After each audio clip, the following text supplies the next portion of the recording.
모세가 홍해에서 이스라엘을 인도하매 그들이 나와서 수르 광야로 들어가서 거기서 사흘 길을 걸었으나 물을 얻지 못하고 23절 시작.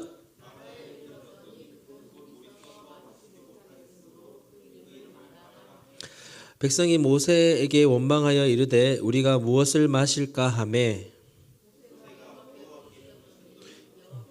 그에게 한 나무를 가르치시니 강보에 던지니 물이 달게 되었더라. 거기서 여호와께서 그들을 위하여 법도와 율례를 정하시고 이르시되 너희가 너희 하나님 나 여호와의 말을 들어 순종하고 내가 보기에 의를 행하며 내 계명의 귀를 기울이며 내 모든 규례를 지키면 내가 애굽 사람에게 내린 모든 질병 중 하나도 너희에게 내리지 아니하리니 나는 너희를 치료하는 여호와임이라. 함께 읽겠습니다. 그들이 엘림에 이르니 거기서 물샘 12과 종려나무 70그루가 있는지라 거기서 그들이 그 물 곁에 장막을 치니라. 아멘. 네, 우리 더 좋은 것은 아직 오지 않았다. 더 좋은 것은 아직 오지 않았다는 제목으로 하나님의 말씀 같이 나누겠습니다. 자, 고개 들고 허리 펴고 우리 유예숙 어린이, 어린이가 아니라 자, 우리 학생 허리 펴시고 자, 같이 말씀 나누면 좋겠습니다. 우리 찬우 옆에 우리 네, 허리 펴시고 같이 말씀 나누면 좋겠습니다. 하나님께서 이스라엘 백성을 노예 생활하고 있던 이집트에서 탈출시켜 주셨습니다. 그리고 홍해를 가르는 기적을 보여주셨고요. 구름 기둥과 불 기둥으로 지켜주시면서 바로의 군사들로부터의 공격 가운데 그들을 홍해에 수장시키시고 그들이 더 이상 충격하지 못하게 만드시는 전적인 하나님의 은혜로 인한 승리를, 자, 우리 기차에도 허리를 펴고 고개를 들라. 전적인 하나님의 승리, 하나님의 은혜를 경험하면서 노예 생활을 탈출하고 이제 독립해서 광야로 약속의 땅 가나안으로 가기 위한 광야의 여정에 접어들게 되었습니다. 그렇게 3일 길을 나오게 된 거죠. 이집트에서 나올 때부터 많은 식량을 들고 나올 수는 없었습니다. 급하게 나와야 했거든요. 그래서 비축되어 있는 식량이 이 이스라엘 백성 전체에게는 꽤 많지 않았을 겁니다. 그래서 그 음식을 먹어서 3일 길을 가는데, 아니 구름 기둥도 불 기둥도 보여주시고 홍해도 갈라주셨던 분이신데 이 이스라엘 백성 앞에 먹을 게 떨어지는 겁니다. 근데 먹을 것보다 뭐가 더 광야에서 사막에서 위험한가요? 물이죠. 물이 떨어진 거예요. 물이. 그래서 그 가운데 목말라서 물을 먹지 못하고 3일 정도의 시간이 지나자 이 이스라엘 백성들이 하나님을 원망하기 시작합니다. 아니 하나님이 우리를 죽이시려고 일어나. 그 원망이 절정에 달했던 순간이 언제냐면 이 이스라엘 백성이 광야를 가다가 오아시스를 발견했어요. 마라라고 이름 붙은 오아시스를 발견하고 물이다 기뻐가지고 뛰어갔는데 못 마시는 물이야. 먹으면 죽는 물이야. 여러분 바다에 난파됐을 때 바닷물 마시면 어떻게 돼요?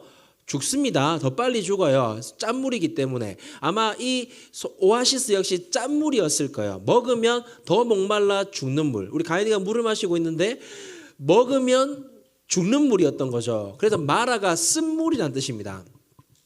못 먹는 물인 거예요. 그래서 이 순간에 이스라엘 백성들의 원망이 터져 나옵니다. 하나님께 원망하는 거죠. 아니 구름 기둥도 보여주셨고 불 기둥도 보여주셨고 기적을 보여주셨는데 10가지 재앙 보여주셨고 홍해도 갈라주셨는데 하나님이 살아계시다는 증거가 눈앞에 명확히 보이는 경험을 그들이 많이 했음에도 기적 같은 삶으로 살고 있음에도 노예 생활에서 탈출시켜 주셨음에도 그 3일의 목마름을 참지 못하고 이 이스라엘 백성은 하나님을 원망하기 시작합니다.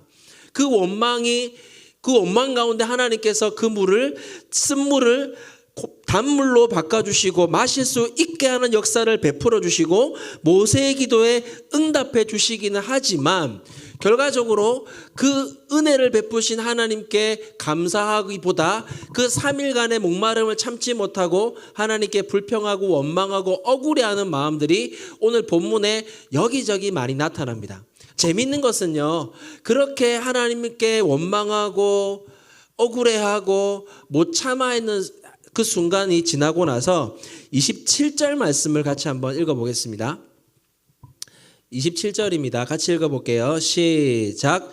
그들이 엘림에 이르니 거기에 물샘 12과 종려나무 70그루가 있는지라 거기서 그들이 그 물 곁에 장막을 치니라. 자, 하나님을 원망했던 말씀의 내용, 그 마라의 현장은 22절에서 26절까지였습니다. 그리고 27절로 이어지자 말자 뭐가 나타나요? 엘림이란 지역이 나타나는데 여기서 뭐가 있습니까? 12샘이 있어요. 그러니까 오아시스가 12개나 있는 지역이 있었던 거예요. 그러면 이 마라라는 지역에서 엘림까지의 거리가 얼마냐?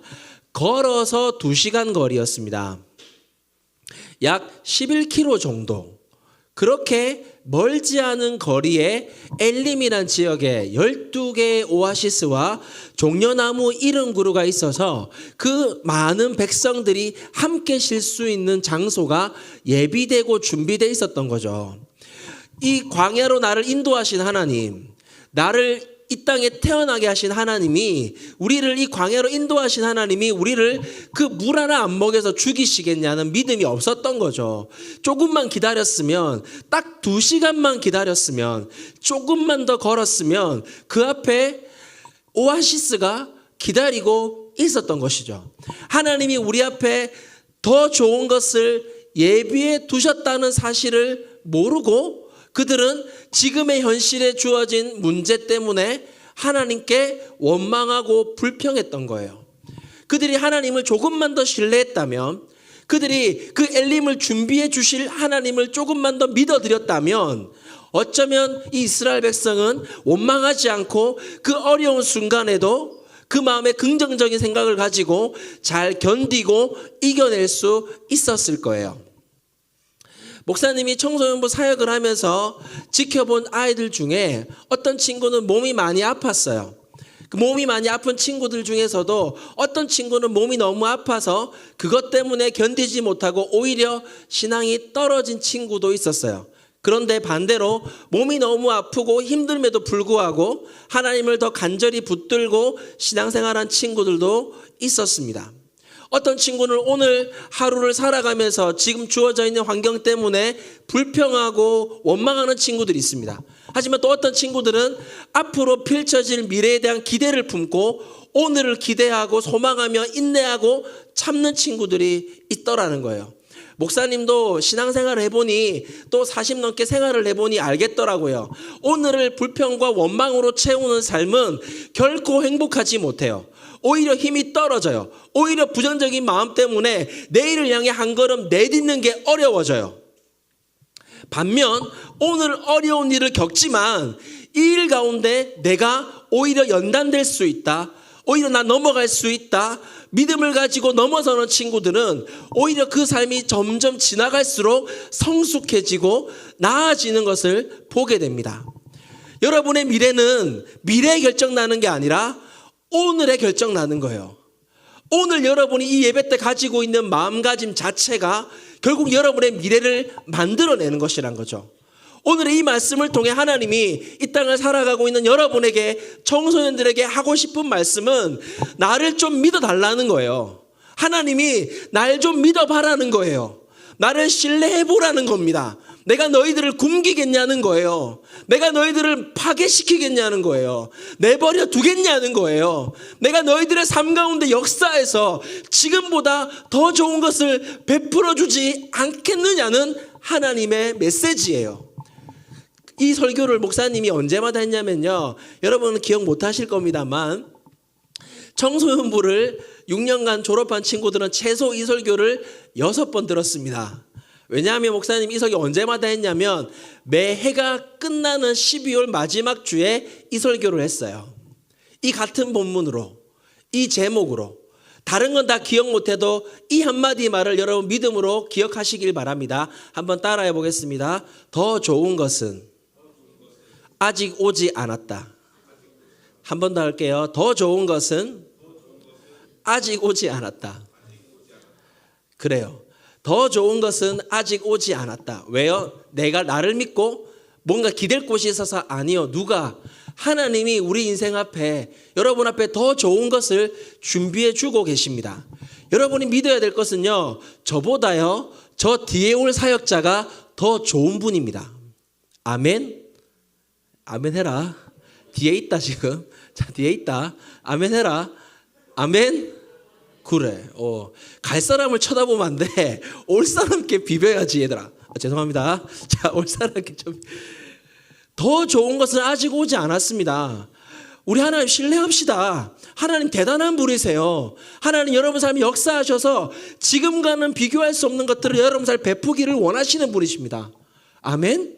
그렇다면 여러분 이렇게 고백할 수 있어야 되죠. 2023년보다 2024년이 여러분 더 나을 것입니다.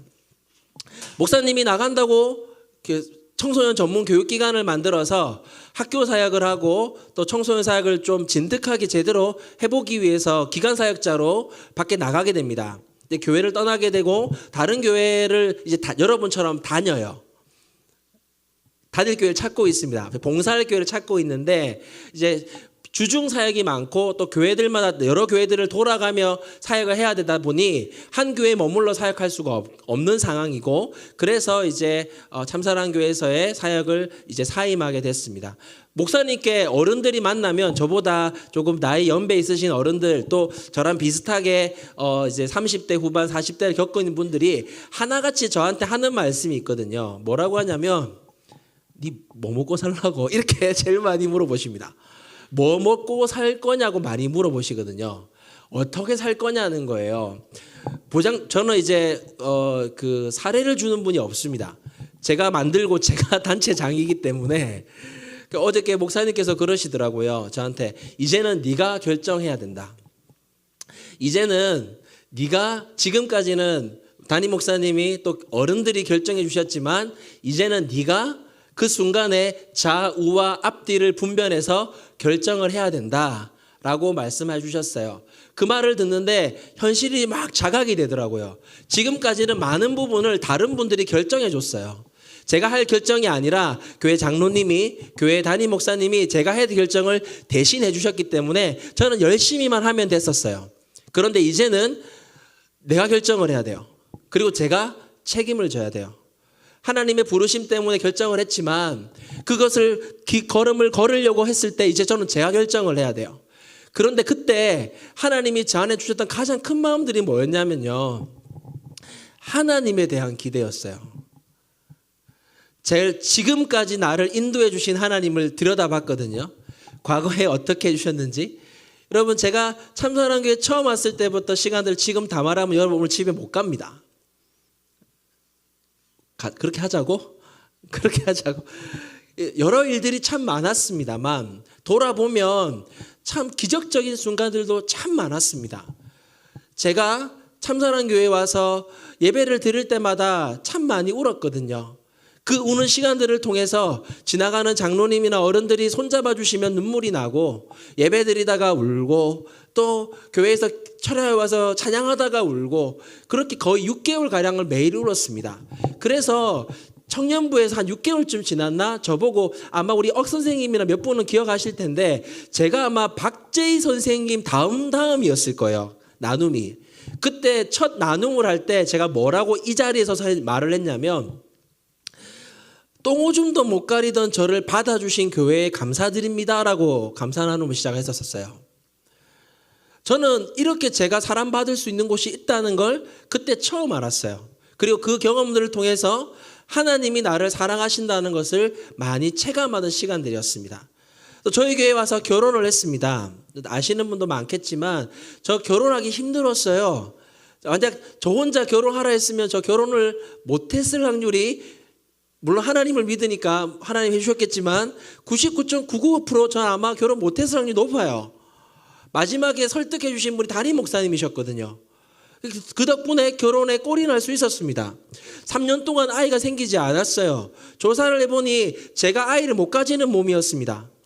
아직도 검사 결과지가 생각납니다. 파란 결과지. 이번 CIS 여러분 나눴었는데 파란 결과지 적혀 있는데 제가 남자로서의 기능이 없는 거예요.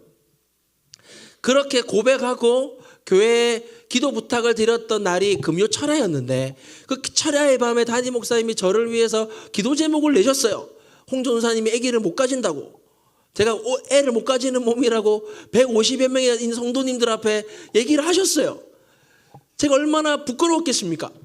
주여 하고 기도하는데 보통 여러분 어떻게 기도해요? 주여 이렇게 되잖아. 근데 그날은 주여 기도 가는 거야. 나오래. 안수 기도까지 해주시네. 저 그날 인사 못하고 집에 갔어요. 부끄럽잖아. 그날로 딱 한 달 뒤에 환희가 생겼습니다. 그래서 저희 한 명으로 너무 감사했죠.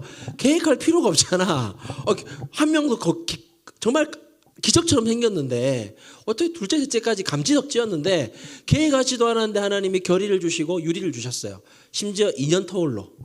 감사합니다. 감사합니다. 감사하고 있어요. 많이 감사하고 있습니다. 아들만 주셔서 참 감사하고 있습니다. 예. 그래서 제가 우리 교회 제일 부러운 사람 뽑으라 그러면 손석영 목사님을 뽑거든요. 너무 부럽습니다. 네. 어디 가서 또 환희한테 그런 얘기 하지 마시고 여러분. 교회한테 이런 얘기 하시면 안 됩니다. 집에 가서 저한테 다 얘기합니다. 뿐만 아니라 제가 청소년 사역을 할 수 있게끔 지도해 주신 분도 담임 목사님이셨어요. 여러분 이제 앞으로 아이들의 입시가 중요하다. 이 문제에 대해 고민이 너무 많다. 여기 사역자가 접촉점이 있어야 된다. 그러니까 네가 입학 설명회 다니면서 좀 배워라 라고 했던 게 제가 아니라 담임 목사님이셨어요. 학교기도 불시운동도 제가 시작한 게 아니에요. 담임 목사님이 해보라고 하셔서 제가 학교기도 불시운동으로 하겠습니다 라고 했던 거였지. 처음에 목사님 말씀하셨던 게 아이들이 학교에서 크리스찬들끼리도 싸운다. 크리스찬들끼리도 하나 되지 못한다. 그러니까 학교에서 이 신앙의 친구를 만들 수 있도록 고민해봐라. 목사님 그러면 제가 고민해봤는데 그러면 기도 모임 만드는 게 제일 좋을 것 같습니다 라고 해서 시작했던 게 학교기도 불시운동이었어요. 그 학교기도 불시운동을 하면서 제가 청소년 사역이 있어서 저희 교회뿐 아니라 학교에서 생활하고 있고 다른 교회가 어떻게 청소년들이 생활하는지를 많이 보고 들여다보게 되었는데 그러면서 제 마음속에 학교 현장에 대한 사역을 해보고 싶다는 마음들이 생겨나기 시작했던 거예요. 부산에 크리스찬 청소년이 5천 명이 되지 않습니다. 43만 명 중에 5천 명만이 크리스찬 청소년이에요. 학교가 334개가 있고 약 16만 명 정도의 중고등학생이 있는데 약 10,000개 학급이 있습니다. 그 중에 약 5천 명 정도, 2개 학급당 1명 정도의 크리스찬만이 있는 거예요. 거꾸로 말하면 교회 청소년들보다 어디 더 청소년들이 많다는 거예요. 학교에 많다는 거였어요. 저는 여러분도 참 소중합니다. 여러분 한 명 한 명도 참 소중했지만 그 현실 자체에 대한 답답함과 소망이 있었고 기도하는 중에 하나님이 제 마음에 기도 제목을 주셨어요. 올해 8월 달에 전국의 학교마다 기도 모임이 생겨나게 하소서. 전국의 청소년들에게 신앙의 광장을 주소서라는 기도 제목을 갖게 됐어요. 그래서 좀 무모한 도전을 하게 됐습니다. 더 나이 들면 하기 힘들겠지 그게 아니라 하나님의 부르심 앞에 좀 무모한 도전을 하게 됐어요. 생계에 대한 부분들도 현실적인 부분들도 고민해야 되겠지만 제 마음속에 하나님 주신 이 부르심이 있다면 이 부르심 때문에 한번 달려가 보자. 더 나이 들기 전에 지금 할 수 있을 때 내가 최선을 한번 다해보자. 열심히 한번 살아보자. 한번 진짜 죽을 힘을 다해 하나님을 위해 한번 나아가 보자. 이런 마음들을 갖게 됐어요. 그리고 사임 날짜가 정해졌습니다. 그게 오늘이죠. 어저께 담임 목사님을 만나고 어제 제주에서 학교기도 불시운동 1차 집회가 있었습니다. 제주에는 여러분 학생이 4만 명밖에 없어요. 부산에는 334개 학교가 있는데 제주도에는 75개 학교가 있어요. 가봤더니 300명의 친구들이 모여 있었어요. 거기서 부산에서 있었던 사역을 나누고 하나님의 말씀을 전했습니다. 그 일을 위해서 갔는데요. 제가 한 가지 착각한 게 있었어요. 뭐였냐면 주말에 공항에 주차가 어렵다는 거였어요. 근데 1시간 반 전에 출발해서 30분 전에만 도착하면 되니까 괜찮을 줄 알았는데 35분 전에 도착을 했는데 주차장이 만찬 거예요. 그게 어떻게 했냐? 그 국내선 국제 자리가 없어서 저 멀리 가서 우리 어른들은 아시겠지만 그 식당 있는 골목이 있습니다. 거기까지 나가서 차를 대고 그때부터 달렸어요. 15분을 달렸는데 제 가방에 뭐가 들었냐면 노트북이 들었고 그리고 제 가방에 여러분 리플렛 아시죠? 그 리플렛이라고 광고지가 있는데 그게 500장이 들었고 손에는 또 그 결단지가 500장이 들려 있었고 볼펜 1000자루가 들려 있었어요. 노트북까지 들고, 그리고 양복을 입고 구두를 신고. 정말 감사했던 건 제가 그날 이 구두를 신고 가려 했거든요. 근데 사모님이 저보고 편한 거 신어야 돼가지고 좀 편한 구두를 신어서 다행히. 그래 달리기 시작했어요. 그런데 여러분 몸무게 84kg, 5분을 달리자 시간은 없는데 허걱거려지는데 못 달리겠는 거예요. 그런데 안 달리면 못 들어가는 상황이었어요. 안 달리면 못 들어. 15분 정도를 달려야 되는데 안 쉬고 5분만 달렸는데 죽겠는 거야. 5분쯤 달려가지고 가는데 갑자기 머릿속에 제가 처음 하나님이 저를 사역자로 부르셨던 말씀이 기억이 나는 거예요. 21살 군대에서 경비중대를 다니고 있었는데 그때 군종을 했습니다. 그 당시는 25분을 달려야 갈 수 있는 교회인데 그날따라 경비 업무가 늦게 끝나서 예배를 드리기 위해서 달려가야 되는데 그 뒤에는 주보가 실려 있고 그리고 기타가 실려 있었어요. 그 기타를 메고 주보를 듣고 군화를 신고 25분을 뛰어가는데 한 10분쯤 달렸나 그냥 예배를 안 드리고 싶더라고. 예배를 그만 드리고 싶더라고. 가기가 싫어. 너무 힘이 드니까. 기도했죠. 하나님 차라도 잡히게 해주세요. 차도 안 지나가. 그날따라. 뛰면서 그때 원망 섞인 이야기들 가지고 허걱거리면서 멈춰야 할까 말까 헉헉 차오를 때 하나님 말씀이 기억나게 하시더라고요. 그게 뭐였냐면 요한계시록 3장에 있는 2장 10절에 있는 말씀이었는데 죽도록 충성하란 말이었어요. 죽도록 충성하란 말이었어요. 근데 갑자기 힘이 났어요. 다리에 힘이 생겼고 숨이 덜 차기 시작했어요. 그래서 끝까지 달려서 예배 직전에 도착해서 보면대 세우고 마이크 세우고 기타 치면서 허걱거리며 찬양 인도를 하면서 그때 하나님께 제가 결심했던 게 하나님 제가 목회를 할지 교사를 할지는 잘 모르지만 하나님께 죽도록 충성하며 한번 살겠습니다. 나를 구원해 주신 하나님을 위해서 나를 살려주신 하나님 내 삶을 이끌어 주신 하나님을 위해서 한번 죽도록 한번 살아보겠습니다. 이 마음을 그때 처음으로 고백했었어요. 그리고 어제 달려가는데 한 5분쯤 달려 죽겠는 거야. 그때 하나님 말씀이 다시 떠올랐어요. 죽도록 충성하라. 말씀이 떠오르자 다리에 힘이 나지 않았어요. 몸이 예전 같지가 않은 거야. 뛰어지지가 않아. 복싱을 분명히 해서 프로 라이센스 땄는데 그때 벌써 6개월 전이야. 그때와 지금은 8kg 차이야. 도저히 뛰어지지가 않아. 그래서 결국은 헛거리면서 뛰는 것도 아니고 걷는 것도 아니면서 갔어요. 그때 하나님이 이 말씀 뒤에 붙어 있는 구절이 생각나게 하시더라고요. 그 뒤에 어떤 말씀이 붙어 있냐면 죽도록 충성하라. 그리하면 생명의 면류관을 주리라.